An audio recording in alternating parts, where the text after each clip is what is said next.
Hey everybody, it has been a super long time. So much has happened and I want to get back into doing updates. So I'm going to go over a few things just to do like a general update, and then I can do more specific updates on each topic. First off, I'm sure you can see Nate. He's sleeping. He's 15 months old now.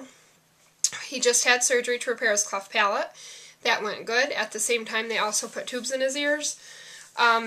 Because kids with cleft palates, I'm sure I've mentioned this a million times, get more ear infections than quote-unquote normal children. So they put tubes in his ears at the same time as long as he was going under.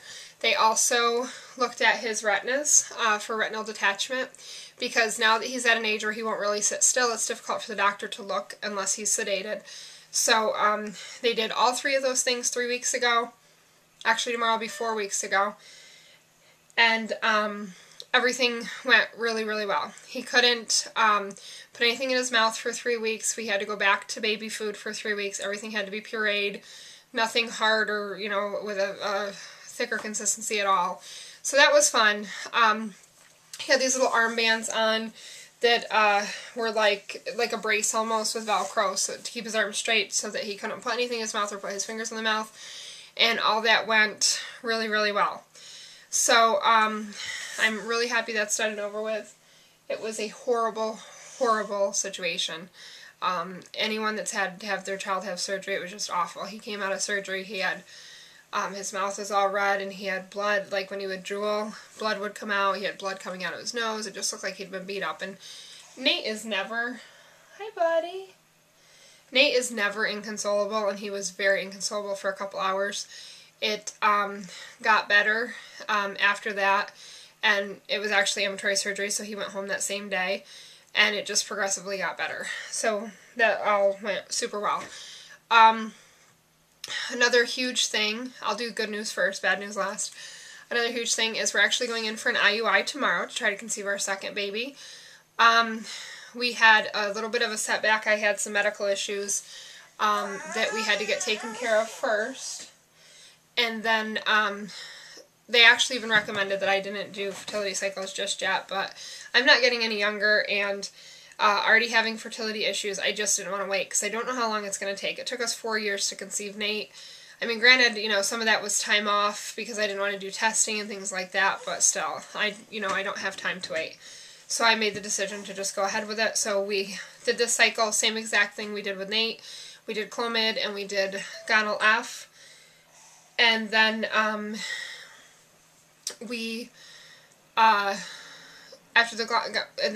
did 2 Avidrol shots, and tomorrow we go in for the IUI in the morning, so we're super excited.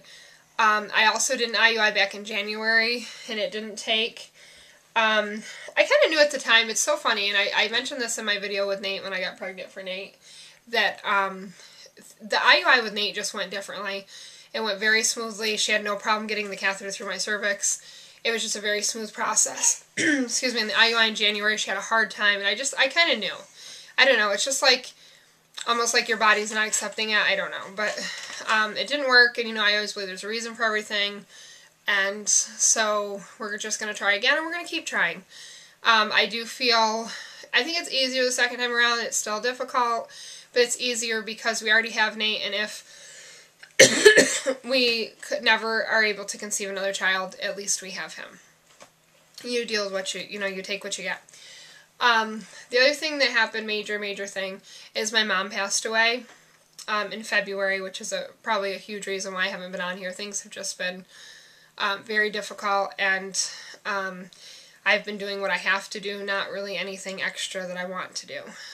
So she was very sick.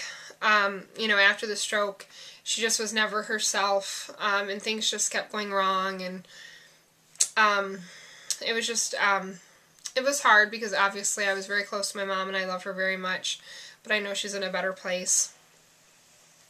So that's, it's something I deal with every day, and it's hard, especially because I'm so glad she got to meet Nate, and I'm glad that we were able to have a baby before she passed away. But it's hard because he's going to grow up his whole life without her. And I mean, we can always tell him about her, but my mom was just a wonderful, wonderful person, and I feel terrible that he's going to miss out on that. But it is what it is, and you can't change it, so you just have to find a way to move on. So that's pretty much that. I'm going to keep this short just because I'd like to do some more in-depth updates on Nate and things like that. You know, what he's doing, where we're at. He has a nurse that comes in Monday through Thursday. I'm still working from home, which is going pretty good. I haven't worked a whole lot in like the last 2 months, August and September, because everything with the surgery and everything, he had a lot of preoperative appointments, and you know, things are just kind of crazy. He still has a feeding tube. We're hoping to get that out shortly. He's actually still on pumps. He's cut way back. You know, he initially came home on 12-hour feeds. He's down to 2-hour feeds, which is good because he's much more mobile, and he hates sitting there. So usually I'm able to get it done during like his morning nap, and any overlap, you know, he generally is pretty good about. So we're just looking to get that done as soon as possible. With the surgery, it set us back a little bit. Not being able to, because he was doing so good with like finger food, you know, like Cheerios and things like that, taking in a lot of calories like himself by mouth. He was doing so good with stuff like that. And with the surgery, he couldn't eat anything like that. It was all baby food he had to have, so he's not really coordinated enough to feed himself. So he, you know, it's just he lost, I'm positive he lost a little bit of weight. We haven't been back to the doctors for a weigh-in appointment yet, so, alright, I gotta go here, because his nurse is actually gonna be here. I have an appointment to get to, and, but I just want to do an update, and I want to do pregnancy updates, hopefully if I get pregnant, knock on wood, and, you know, do the same thing I did for Nate, because it's really interesting to look back and see, you know, how things will be. So wish me luck, guys, and I will do an update as soon as I know something. Thank you very much. Bye-bye.